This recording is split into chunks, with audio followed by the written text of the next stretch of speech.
Channel को subscribe करो पहले। हाँ जल्दी करो, मुझे पता है कि आप लोग नहीं करते हो, वीडियो देखते हो लेकिन सब्सक्राइब नहीं करते। ये लाल कलर का बटन नहीं से दबाओ, जल्दी दबाओ, जल्दी दबाओ, फिर मैं शुरू करूँ। दबा दो जल्दी, दबा दिया, घंटी भी दबा दे। पूरे ईरान में एक सूक्ष्म लेकिन महत्वपूर्ण बदलाव हो रहा है।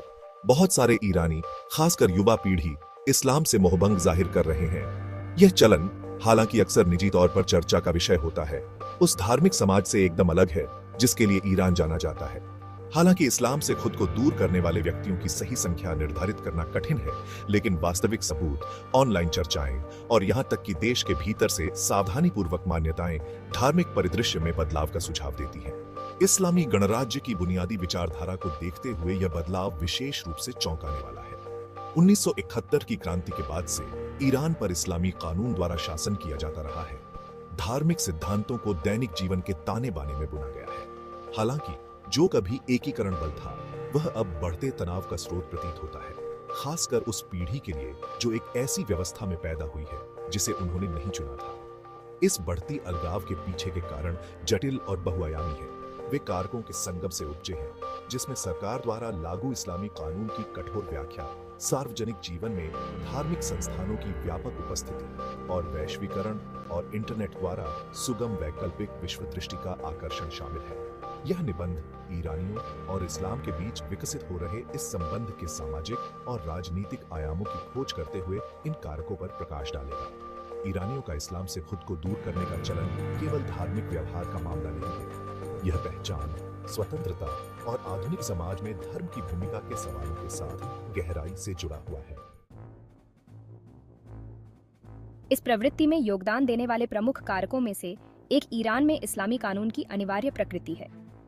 इस्लामी गणराज्य की स्थापना के बाद से धार्मिक सिद्धांतों को कानूनी प्रणाली में स्थापित किया गया है, जो ड्रेस कोड से लेकर सामाजिक संपर्क तक हर चीज को प्रभावित करते हैं। जबकि कई ईरानी इस्लाम का पालन पूरी निष्ठा से करते हैं, धार्मिक पालन के अनिवार्य पहलू ने कुछ लोगों में आक्रोश की भावना पैदा कर दी है, खासकर उन लोगों में जो महसूस करते हैं कि उनकी व्यक्तिगत पसंद कम हो रही है। बहुत से युवा लोगों के लिए इस्लामी कानून की सख्त व्याख्याएं, जिन्हें अक्सर पुराना और समकालीन जीवन से अलग माना जाता है, दम घुटने वाला लगता है।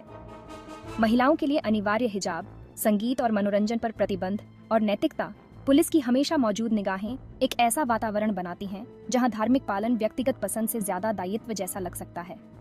ये भावना इस तथ्य से और बढ़ जाती है कि सरकार अक्सर दबाव वाले सामाजिक और आर्थिक मुद्दों को संबोधित करने पर धार्मिक पालन को प्राथमिकता देती है, जिससे सत्तारूढ़ पादरियों और आम नागरिकों की आकांक्षाओं के बीच अलगाव की भावना पैदा होती है। धार्मिक और राजनीतिक अधिकार के इस अंतर संबंध ने एक ऐसी स्थिति पैदा कर दी है जहां धार्मिक हठधर्मिता पर सवाल उठाना राज्य के लिए ही एक चुनौती माना जा सकता है। यह गतिशीलता वास्तविक धार्मिक भक्ति को बाहरी अनुरूपता से अलग करना मुश्किल बना देती है, जिससे चुप्पी और आक्रोश का माहौल बनता है। इस असंतोष की भावना में ईरानी समाज में सामाजिक प्रतिबंधों और नैतिक पहरेदारी की व्यापक उपस्थिति जुड़ जाती है। इस्लामी नैतिकता को लागू करने वाले संस्थान जैसे कि गश्त-ए-इरशाद या नैतिकता पुलिस, व्यक्तिगत स्वतंत्रता पर लगाए गए प्रतिबंधों की एक दृश्य अनुस्मारक है।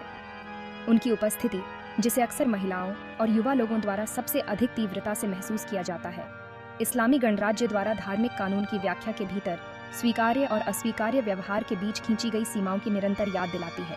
इन सामाजिक नियमों का कठोरता से पालन सार्वजनिक क्षेत्र से आगे तक फैला हुआ है, निजी जीवन और व्यक्तिगत पसंद में रिस गया है।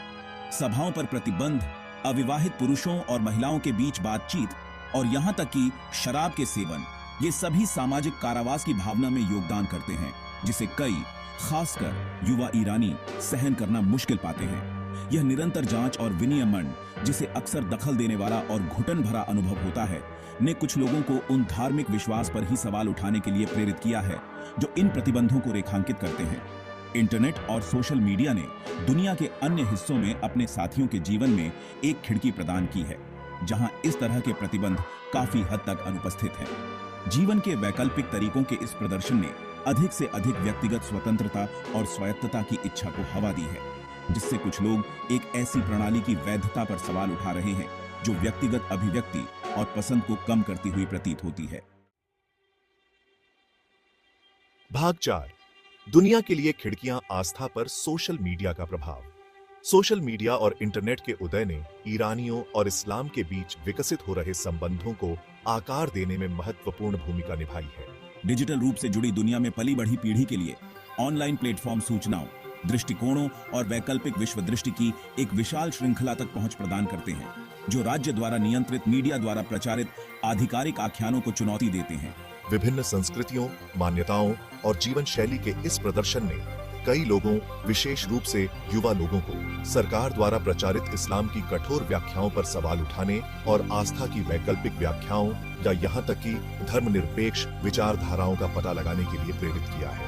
ट्विटर, फेसबुक और इंस्टाग्राम जैसे social media platform virtual space बन गए हैं, जहां ईरानी धर्म, राजनीति और सामाजिक मुद्दों के बारे में ऐसी स्वतंत्रता के साथ चर्चा में शामिल हो सकते हैं जो अक्सर ऑनलाइन सेटिंग्स में अनुपस्थित रहती है। इन प्लेटफॉर्मों ने उन लोगों को आवाज दी है जो आधिकारिक प्रवचन से हाशिए पर या चुप महसूस करते हैं, जिससे उन्हें अपने संदेह, कुंठाओं और एक अधिक खुले और सहिष्णु समाज के लिए अपनी आकांक्षाओं को व्यक्त करने की अनुमति मिलती है। इंटरनेट ने ईरान के बाहर से धार्मिक छात्रवृत्ति और इस्लाम की व्याख्याओं तक पहुंच को भी सुगम बनाया है, जिससे ईरानियों को आस्था पर व्यापक दृष्टिकोणों का पता चलता है। विविध धार्मिक दृष्टिकोणों तक इस पहुंच ने आधिकारिक धार्मिक प्रतिष्ठान के आधिपत्य को चुनौती दी है और व्यक्तियों को अपने स्वयं के विश्वासों पर आलोचनात्मक चिंतन में संलग्न करने का अधिकार दिया है। भाग 5। सबसे आगे महिलाएं, धार्मिक प्रतिबंधों को चुनौती। इस्लाम के साथ विकसित हो रहे इस संबंध में ईरानी महिलाएं सबसे आगे हैं। कड़े ड्रेस कोड और सामाजिक प्रतिबंधों के अधीन वे अक्सर धार्मिक कानून की इस्लामी गणराज्य की व्याख्या का खामियाजा भुगतती हैं। इसने कई महिलाओं को इन प्रतिबंधों की निष्पक्षता और प्रासंगिकता पर सवाल उठाने के लिए प्रेरित किया है, जिससे अधिक एजेंसी और स्वायत्तता के लिए एक आंदोलन शुरू हो गया है। क्रांति स्ट्रीट की लड़कियों द्वारा सार्वजनिक रूप से अपने हेडस्कार्फ को बहादुरी से हटाने से लेकर रोजमर्रा की जिंदगी में अवज्ञा के शांत कृत्यों तक महिलाएं यथास्थिति को चुनौती दे रही हैं और इस्लाम की अधिक न्याय संगत व्याख्या की मांग कर रही हैं, जो उनके अधिकारों और स्वतंत्रता का सम्मान करती है। ईरानी महिलाओं की आवाजों को बढ़ाने में इंटरनेट और सोशल मीडिया ने महत्वपूर्ण भूमिका निभाई है। ऑनलाइन प्लेटफॉर्म एक ऐसा स्थान प्रदान करते हैं जहां वे अपनी कहानियां साझा कर सकते हैं, समान विचारधारा वाले व्यक्तियों से जुड़ सकते हैं और सामाजिक परिवर्तन के लिए संगठित हो सकते हैं।